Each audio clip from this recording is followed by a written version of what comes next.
اور اگر نہیں پتا تھا تو اعلیٰ حضرت کی بزرگی گئی، کیونکہ علم غیب ختم ہو گیا نا تھا. ساری زندگی غوث اعظم کے نعرے لگائے ہیں. ابھی تو یہ مدد صرف غوث پاک جیلانی کی بھیجی ہوئی ہے. ابھی تو غوث اعظم کی بھیجی ہوئی مدد ہے. مولا علی ابھی پیچھے ہیں. دو جہاں کے محبوب ابھی اس سے پیچھے ہیں. وہ تو ابھی پیچھے ہیں، پیچھے کھڑے ہیں کہ ضرورت پڑی تو ہم بھی تیار بیٹھے ہیں. او بھائی عقل پہ ان کے پردے پڑے میں. آج رواج ہو گیا. رواج میں نے 2-4 دن پہلے بھی کہا تھا. لوگ کہتے ہیں نہیں کوئی نہیں ضرورت، سامنے سارا کچھ نظر آ رہا ہے. او خدا کے بندو یاد رکھو، نسبت ہے بڑی چیز. جانے تگو دو میں اگر کسی کو نسبت میسر آ گئی نا، نسبت خالی دامن ہی مل گیا، تیرے ہاتھ میں کچھ ہے تو ہونی چاہیے نا. خالی دامن ہی تجھے کسی کا میسر آ گیا تو بچ گیا. اپنی نسبتوں کی حفاظت کریں.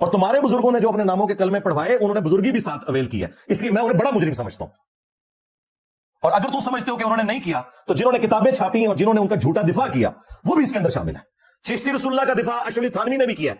مرتے دم تک اس نے 1944 میں وہ مرا ہے، اس نے توبہ نہیں کی، کیونکہ اس نے تھانوی رسول اللہ کو بھی انڈورس کرنا تھا، اس لیے اس نے دفاع کیا. پیر میر علی شاہ صاحب 1937 میں فوت ہوئے. آج ہے 28 جنوری 2024، آلموسٹ 100 سال ہونے والے ہیں. انہوں نے اپنی کتاب تحقیق الحق فی کلمت الحق کے اندر چشتی رسول اللہ کا دفاع کیا. احمد صاحب بریلوی صاحب 1921 میں فوت ہوئے. انہوں نے اپنے فتاوی رضویہ کے اندر جس کتاب کی تعریف کی اور اس سے بڑھ کر رسول اللہ پر جھوٹ باندھا کہ یہ کتاب رسول اللہ کی بارگاہ میں مقبول ہے، سبا سنابل، اس کے اندر چشتی رسول اللہ لکھا ہوا ہے. تو یہ پرانے بزرگوں سے اگر آپ جان چھڑائیں گے ان کا کیا کریں گے؟ اور یہ 100 سال پہلے ان بزرگوں کا دفاع کرنا اس بات کا ثبوت ہے کہ کتابیں نہیں بدلی. 100 سال پہلے تک تو کتابیں نہیں بدلی ہوئی تھی جب ہی وہ دفاع کر رہے تھے نا، ادروائز وہ کہتے ہیں نا کتابیں بدل گئی ہیں، انہوں نے تو دفاع کیا ہوا ہے. تو یہ صرف ایک فتویٰ مفتی منیب صاحب نے لکھ کے تو سمجھ لیا کہ جان چھوٹ جائے گی، جان نہیں چھوٹے گی بھائی. یہ تو ایک عبارت تھی، ابھی تو وہ بھی نامکمل ہے فتویٰ. اور جو دوسری گستاخانہ عبارتیں اتنی زیادہ آپ کی کتابوں میں چھپی ہوئی ہیں ان کا آپ کیا کریں گے؟ اللہ کے محبوب صلی اللہ علیہ وآلہ وسلم نے فرمایا، اے میری بیٹی فاطمہ، میرے مال سے جو تو نے لینا ہے لے لے، اگر اللہ کے حضور تو پکڑی گئی تو میں تیرے کچھ کام نہیں آؤں گا.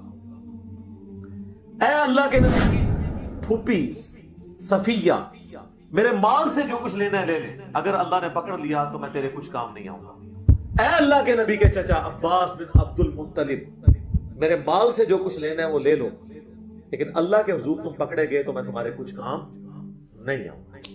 اب مجھے بتائیں اس سے زیادہ کوئی بھی کیا بیان کیا جا سکتا تھا؟ لیکن ہم لوگ اپنی وشفل تھنکنگز میں کہ ٹھیک ہے جی ہماری نسبت ہے ہمیں بچا لے گی.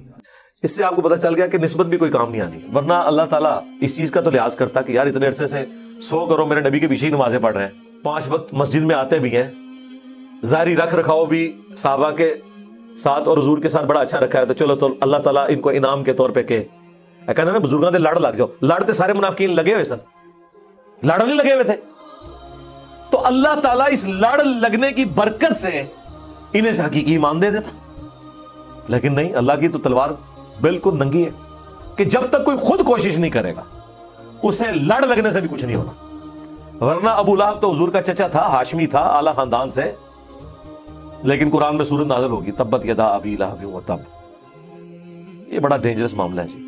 یہ جناب کتابوں کا خدا ہے جو یہ کہہ رہا ہے کہ اے نبی تم بھی ان کے لیے 70 دفعہ مغفرت کی دعا کرو، ہم نے قبول نہیں کرنا. یعنی آخرت کے فیصلے اللہ تعالیٰ نے ایمان اور اعمال کی بنیاد کے اوپر کرنے ہیں.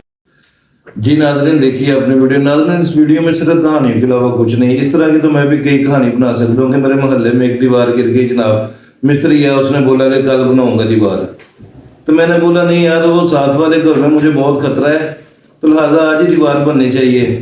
یہ ناظرین یہ دین ہے کوئی، یہ دین نہیں ہے. یہ صرف ہمیں کہانیوں میں الجھا کے انہوں نے رکھا ہوا ہے کہ یہ اب کہانیاں سنیں، دین کی طرف تو آنے کی بات نہیں ہے. دین تو یہ ہے نا کہ جس طرح کہ نبی پاک صلی اللہ علیہ وسلم نے حضرت فاطمہ زہرا رضی اللہ تعالیٰ عنہ سے بولا کہ اے میری بیٹی اگر میری جائیداد سے کچھ، میرے مال سے کچھ لینا ہے تو لے لے، ورنہ آگے جا کے اگر تو پکڑے گی تو میں کچھ نہیں کر سکوں گا. اسی طرح ہی اپنی پھپھا کو بولا، انہوں نے پھپھا کو بولا کہ جناب اگر کچھ لینا تو میرے مال سے لے لے.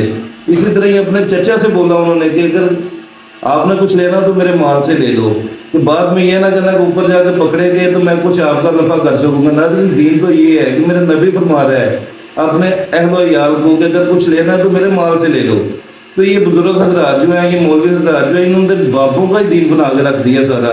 کسی قسم کا کوئی اور کام انہیں آتا ہی نہیں ہے.